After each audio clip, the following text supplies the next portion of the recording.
It's Taste of Country Nights with Evan Paul on demand, season 2, episode 41 with Rascal Flatts. Now, you guys were going to go on a farewell tour and then COVID hit in 2020. How's it feel getting back together now here in 2024? So, looking back now, I've come to the point to where I'm grateful that it wasn't a farewell tour because it gave us a chance to come to where we are here today. And it's been really remarkable how, the Lord has shifted everything and moved all the pieces around for this to even be possible. Man, it was great catching back up with Rascal Flatts. And as we learned in the interview, they were catching up with themselves as well. You'll find out what I'm talking about here in a minute. Thank you for checking out Taste of Country Nights on demand. You can find some of our past interviews. We had Chase Rice, Keith Urban, Brantley Gilbert recently, Miranda Lambert. Just search for Taste of Country Nights on demand wherever you get your favorite podcasts. What's up, fellas? Hey, what's up, man? What are you doing, buddy? Man, not a whole lot, man. So I want to know who made the first call to start the conversation about the new tour.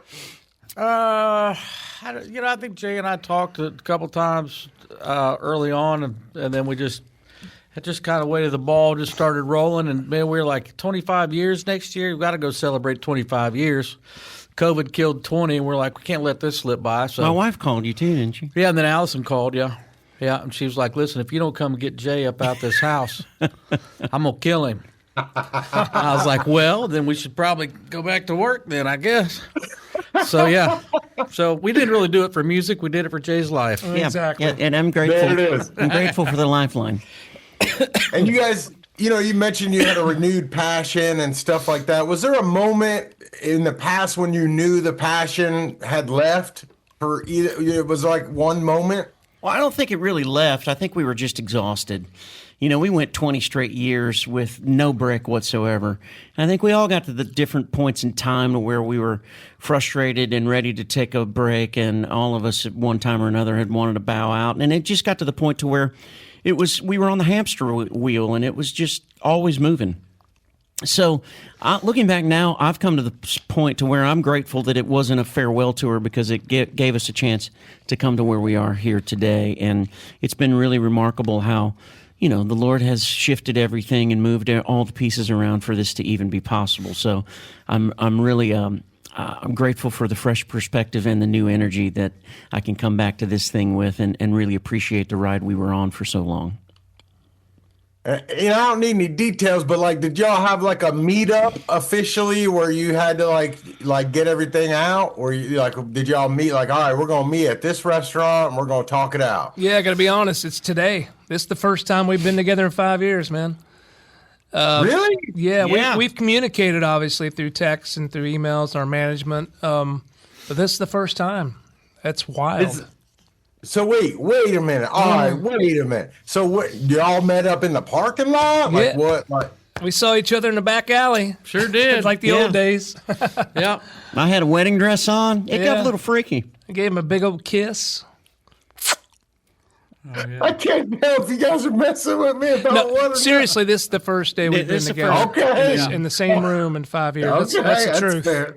Okay. That's the truth. Have y'all picked up? So you haven't picked up the guitars and played? Have you virtually played together on guitar? Nothing. We're dead. Nothing. I think this is brand spanking new. We did the anthem during COVID virtually for the Grand Prix. Remember that? Yeah. That was weird to do because Yeah. it was They're on your phone. yeah. Oh, That whole year was psychotic. Does absence make the heart grow fonder? Is that safe to say? Oh, I think everybody needs a little time away. I heard them say It's from like each other. Chicago said it first. And it always makes you feel better when you come back together. The time away did everybody, I think, a lot of good. If I had to, judge it by the last few hours, I think it's been a good thing. That's cool, man. Let's get into the actual set list. Can you give me any juice on what you plan on doing? We're going to do Life is a Highway, since the tour's called that. No. That'll be a no-brainer. We're gonna do it 5 or And, 6 times, I think. You know, we haven't started diving into the set list yet. I started scratching some things down the other day, just going back through the catalog and trying to look at it through a different perspective and a different lens. And so I'm really excited about putting together a new show. And I think Gary said it a few minutes ago. We've been away from it for so long that we're going to go out there on the stage and what did you say? Take it out on everybody. Yeah, take it out on every 5 crowd. years out on all of them. Yeah, without breaking a hip, hopefully. And then yeah, without breaking it. I got a shoulder rotator cuff been bugging the hell out of me. Yeah. Joe Don, your life has changed the most since last time. How will touring be different for you in 2025? It'll be the H2O tour for me. Okay. I've been sober for a minute now, and but no, just life in general is different. You know, I got my connection with God, and I'm so grateful for that. I've always been a prayerful person, and I always felt I had a connection with God and my higher power. But I've learned that it was a little bit cloudy here and there, and that was all on me. And to clear that out and to have that really sweet connection now, and a lot of really amazing new friends I have that are in sobriety and in recovery. It's pretty amazing. I can't imagine my life without this now. It's really amazing.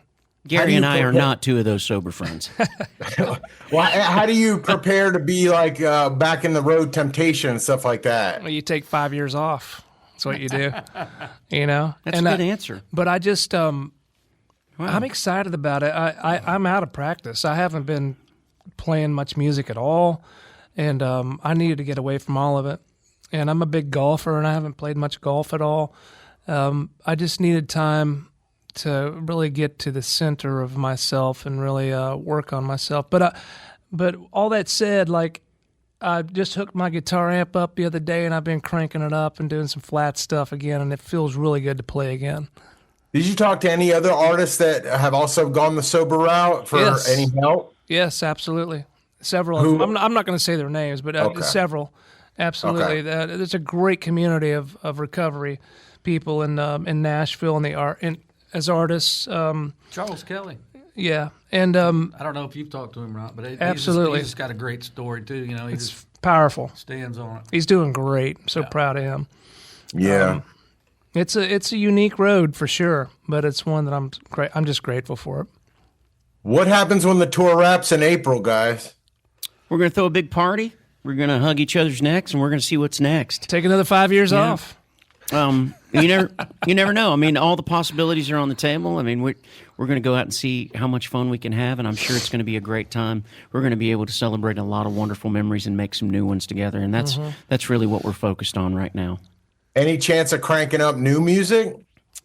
Oh, I don't know about the future. Who knows what'll happen in the future? But right now, we're just focused on celebrating 25. Man, we got a lot to celebrate. What's on your tour rider this time around? Hummus. What? Yeah. No, pita chips. Yeah, hummus. Yeah, we never really had any elaborate tour riders. It was basically just water, balloons. There was always a couple of midgets backstage, and small people. Small people. Sorry, you can't say midgets anymore. See, we've been out of practice for a while. There's a whole new list of words we can't use anymore that we used to be able to say. So, Pete, can you say tortilla chips, or is that a trigger? You know, that could absolutely set somebody off. I have no idea. Tortilla chips and salsa. Yeah. Well, then that's Then we're calling out Mexican people, and we're not even doing that. We love Mexican food. Yeah. No. So I don't know. Careful. Yeah, I don't know. Easter balloons and stuffed rabbits.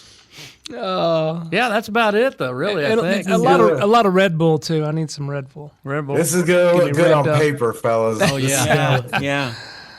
All right, I got just a couple more here.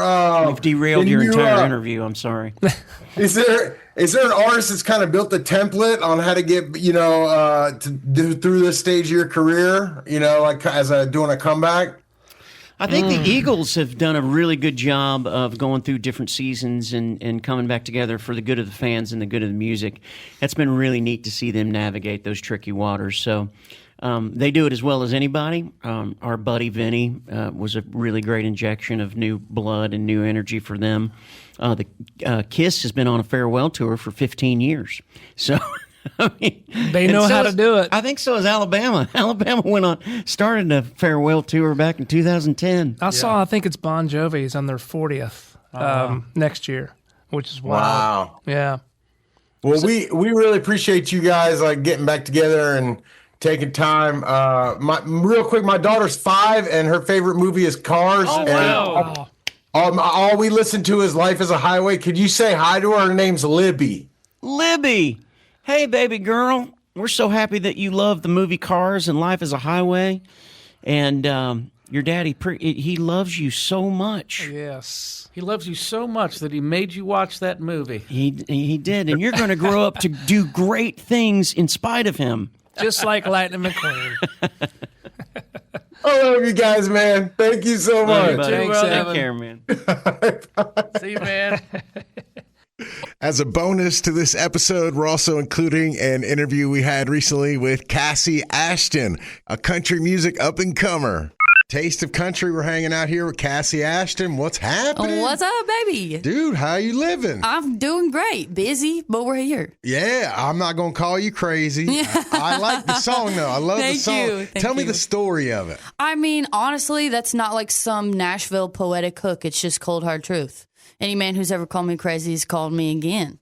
Hey, okay, but have you done any of these things? Not the things mentioned in the songs, but I've done my fair share of debauchery for sure. Let's it's hear just it. fun, right? Let's hear it. I'm from a little town. I remember the first guy that ever cheated on me. He was a lifeguard at the pool, and I took all of his stuff that he had left at his house and filled it a duffel bag. And you know, like the glitter trick? I filled it with a half gallon of glitter and dumped it in the pool. And the glitter ended up messing up the filtration system in this pool. But the owner of the pool was my friend, and they made him take it out of his paycheck to fix it. Wow. Yeah, and I was like 17.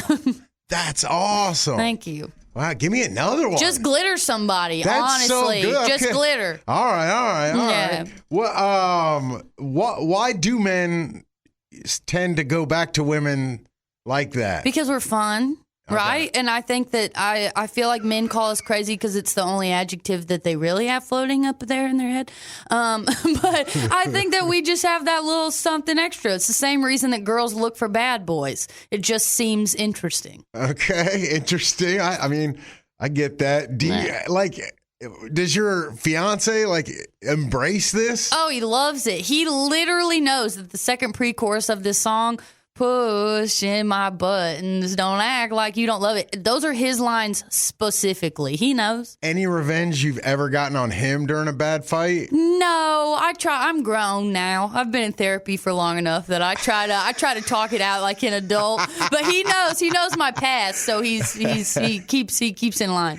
Is there a song on the record that you maybe almost didn't release because it was too personal? Yeah, the last one, number 10, Juanita. I wrote it by myself for my grandma's funeral with no intention of anyone ever hearing it because my grandma wanted me to pick the third song for her funeral. Couldn't find one, so I wrote one. It turned out more joyous and sounding more of renewal and rebirth than I initially anticipated. And I always say that must have been my grandma helping me in the room after she passed. And my team was like, other people need this. You have to release this song. So I'm doing it for my grandma. That's nice. Thanks. Wow, that's cool. Thank you. What do you require backstage at your shows? What's on your deal? Respect. Respect, I guess, a clean room to change in and like do my makeup. Other than that, I'm not picky. I mean, like, you don't ask for a certain amount of food or anything? I mean, we have a rider, and if it gets filled, cool. If it doesn't, cool. What's as on long it? as I have like fruit and cheese. I'm boring. Jack Daniels, Stacy's chips. Those pita chips are so good. I could eat a whole bag by myself. Just give me some cheese and some water. I'll be good to go. Let's talk Angel Smoke Cigarettes. Okay. Tell me about the lines. Some angels have halos that shine, but I bet mine smoke cigarettes. Yeah, I just feel like my angels would have to be a little bit blurry around the edges in order to keep up and to look after me. The song actually came from a conversation I was having with my dad, and he thinks that if he has guardian angels, which he does, his must want to retire really badly because they're exhausted. And so it was kind of this thing of like, you know, I bet my angels are smoking because they got to put up with me. Wow. Okay. Yeah. That's I like that song. That's a really deep song. Thank you. Who are people comparing you to? Or like, if someone's like, if I enjoy this person's music, Right. I'll like yours. It's weird. The artist I get the most is Amy Winehouse. All the time, which is a huge compliment. They're literally like, you're Amy Winehouse of country, you're Amy Winehouse of country. And Amy is an icon in my mind. So that's totally cool with me. I think within genre, people tell me that I'm like Miranda Lambert just because of the Called Crazy song and the kind of like no F's given on stage and the stomping around, which is, again, a huge compliment. So I'm cool. I mean, the bad parts of Amy Winehouse, does that bother you? No. Okay. No, not at all, because I would never want to portray myself as like a perfectly glowing beauty queen anyway, because it's just not real and it's not real life. And that's the thing I like about country music is like the grit in the real life stories and the real struggle. And like we had to watch someone on a very public front go through struggle and lose to that. So I would kind of like to go, hey, everybody has struggles and there's ways to push through. What's the last animal you shot? Deer. Last deer season. Okay. Mm-hmm. Give me some hunting stories. You ever Hunting go hunting with any country artists? No, I've never went with any country artists. The only people I've ever been hunting with are my uncles and my dad and my brother. Just because I go home every time. Okay. How long would it take for you to get deer urine if I needed it? Deer urine? Yeah. Oh, I don't know. I've never gotten deer urine before. I don't know how one goes about that, but I bet you could Google it. Oh, don't you put deer urine on when you? I definitely do not. Oh, you don't get the full deal? No. I mean, I try not to like spray perfume or anything. I go with my natural scent, but I'm definitely not. I don't need a deer that bad. Okay. Are you? I know you thrift a lot, and you know, like you do a lot of your own stuff. Are you going to make your own wedding dress? Absolutely, and all the bridesmaids' dresses. Wow. Yeah. Wish me luck. Do you already have it picked out? Yeah. Okay. All the fabric is bought. All the designs are made. I just need December to roll around so that I get a free day. Okay, and when are you getting married? April of next year. Oh, wow. Yeah. Where at? In Key West. Oh, that's going to be cool. Okay. Thank you. Are you going to perform or is it going to be totally separated from music? Absolutely not. Okay. No way. No, I think it's a really small, intimate wedding that's just like about us getting married. No huge glimmer, glitzy thing. No, and I'm definitely not working. Okay, no country artists coming? No. My family, my immediate family, and my like 4 best friends. That's it. All right. What's next for you coming up next year? Oh, hopefully touring so that I can play the new album live for as many people as possible. That's awesome. Who do you want to tour with? Oh, I mean, there's obviously like a large list. Sturgill Simpson, Chris Stapleton, Eric Church, Miranda Lambert, Brothers Osborne. I would just die to open for any of them. All right, we'll put the call out. Thank you. Call. I'll work on getting the deer urine if you work on getting me. If you we'll work on make the getting me transaction in a whatchamacallit, an alleyway. Awesome. Well, thanks for coming by. We appreciate you. Of course. Thank you for having me. Of course. Okay, let's turn the camera around and get Billy Dukes here and talk about these interviews we just went through. I'm not sure anyone has ever owned their crazy quite like Kassi Ashton does. Right? Like, she is all about it, and she picked the right genre to be in to own some crazy, because, boy, do we like it. She's like Miranda Lambert in a lot of ways, but I think she kind of turns the dial a few clicks. Oh, you think she's a little more than Miranda? Yeah, because I don't know that Miranda Lambert has... I'm not convinced Miranda Lambert has actually burned Wranglers, so to speak. Okay. Whereas, like, Kassi Ashton clearly has been called crazy and knows of what she sings in this particular song. Yeah, I mean, it's. Can we say the S word? Like, are you allowed to say scorned? Like, I mean, I feel like she's like feels like she's describing a great situation where she got her revenge, and this is like the second time I've spoken to her, and you're right, man. I believe her. Like, I'm scared of Miranda Lambert. You can add Kassi Ashton in there. I tweeted afterwards, I think that I really want Kassi Ashton to get super famous because more people need to experience this hurricane. Yeah. Yeah, she's awesome, man. I remember the first time I interviewed her, she was late, and she was like so apologetic, and she just said she was late because her phone died in the middle of the night. Apparently, she forgot to plug it in, and her alarm didn't go off. And I was like, yeah. What'd you take on Rascal Flatts, the tour and everything? Kind of what was your impression as you went back and watched the interview again and started to sort of parse it out a little? Man, to me, it looked like five guys it looked like five old friends that were nervous to be around each other. That I don't know. And as if you heard the interview, that was the first time they hung out in 5 years. And to me, it felt like it. Like I felt awkward just being in the room as they reintroduced themselves to one another after 5 years. And a lot of views had changed and they had gone through some situations, and I don't know. It was a little interesting to me. I think but once they get on stage, I think all those jitters will come out. Three guys, of course. Three guys, but it's been 5 years since they met. But so, okay, I have a little bit of a different take here. And maybe I'm just looking for the dirt, but like, first of all, kind of strange that that was the first time in 5 years that they got together. And the one quote that sort of stuck out to me was like, every time we've communicated, it's been like phone call, texts, or through our managers. Like, they're talking to each other through their managers? Like, what's that? Like, I want to know what was that about? Gary says that he laughs at the last thing you texted, Joe Don. Do you think that aren't they like related, some of them? Yes. Well, by wait. Oh, here we go. Joe Don or Gary and Jay are cousins-ish. Yeah, they're in the cousin realm. Okay. Yeah, and then Joe Don was the one that joined the family, so to speak, when he joined the band. Okay. Yeah, I mean, it seems like some Duck Dynasty drama.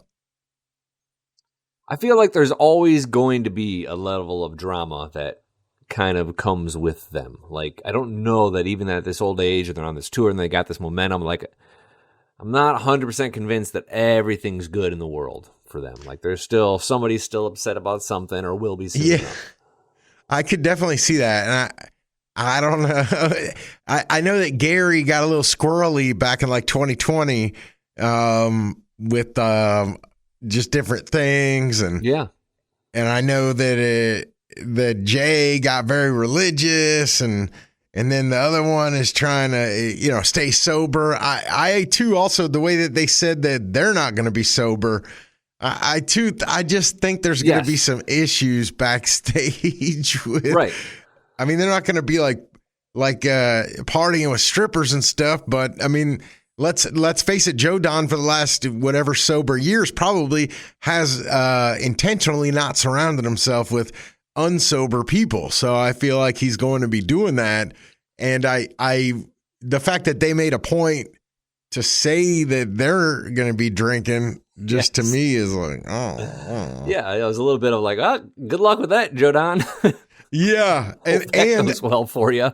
I feel like that all of them, but Gary the most, hasn't fully transitioned into the world that we live in today. As you could tell he's got some things he's still upset about, like the COVID pandemic and the border. You could just tell that there were just some things in there that were just like you had just woken up Encino Man per se. Yeah, a little bit of. Well, that was kind of all of them towards the end. The part about the tortilla chips, where they were cracking jokes about like getting canceled over things like that, and yeah. I think what was kind of an interesting lens was, and this is probably much more common than we think, right? Like, an artist announces a tour, we kind of assume that whatever tour that is planned out to a certain degree before the announcement is made. But that's probably not the case. And here we saw that was not the case with Rascal Flatts, where like they hadn't even picked up instruments together in a long time. They didn't really have a good idea of what the set list was going to be. Like they're still in the very early stages of planning this tour before they went out and started selling tickets. And that's fascinating to me that with any given show, we're taking a leap in faith on an artist sort of figuring it out in that interim. Well, yeah, I agree, but at the end of the day, it's three guys that could go up there and do it through muscle memory. I feel, and even if their set list was all 13 of their number ones and that's it, I feel like it's pretty cruise control. But I wonder how. I mean, Joe Don or one of them, Joe Don said he hadn't even plugged in his amp and his guitar in a long time. And, right. Gary, has he been vocally training? I think the first show is going to be an interesting sign and tell of where we're at. Well, Gary's been singing a little bit. We heard him with Brantley Gilbert. It still sounded pretty good. Okay. And if I'm not mistaken, Gary did a solo album of some sort. I forget if it was a Christian album or a holiday album that he put out. Jay's staying busy. He's been continued to be involved within music. I think he's got his own sort of record label or management or sort of enterprise that he's remained active with, helping other artists. Are they all rich? You never know, do you? I mean, like what kind of expenses do people have? I mean, especially Joe Don, right? Like his troubles and his financial strain has been pretty well documented. That led to a lot of the strife in his marriage, where they're kind of arguing about money. And now that he's divorced, there's he's certainly playing. He's got to pay child support and he's got to pay alimony, maybe. I mean, who knows what these things are? And rehab's not cheap. So he certainly has less money than he did 5 years ago from not working. There might be a part of this is that they kind of need a payday a little bit, but I don't know. I don't want to put that on them per se, but you always have to sort of consider that with any sort of comeback tour. I'll tell you what was a little bit of a letdown was how Gary was not a fan of the Cars movie. Oh, did he say that? What did he say? I missed that. Yeah, he threw some shots because at the end I was telling him how my daughter's favorite song is "Life Is a Highway." Yeah, I saw that. From the Cars movie, and he was like, "Tell your daughter I'm sorry that she has to watch that movie." And then he was saying something else about how I'm a good dad despite subjecting her to having to watch that movie. I was like, geez. That's a good flick. Right? And I mean, but to me that showed that was a moment where you could tell it a rookie artist wouldn't say that. This is these are artists that are well seasoned that don't care how their opinion is taken. I respect that. When he was like that, I was like, oh, cool. Because, if that was a brand new artist, they would never say that. Right. No, that's certainly true. I mean, I guess it has been 20 some years since Cars, but even still, I think people wouldn't say that because that song is "Life Is a Highway" is such a part of their story, and really helped boost their career because that was early Rascal Flatts. If you think about it, they were only 6 or 7 years into it. They weren't kind of where they are today. Yeah, I mean, and another thing to go along with what you said about how maybe they didn't play in their tour is the name of their tour is "Life Is a Highway." At least fake it that you like the song that it came off the movie that it came off the soundtrack of. That's why I was like, oh my gosh. Yeah. Oh, that's a good point.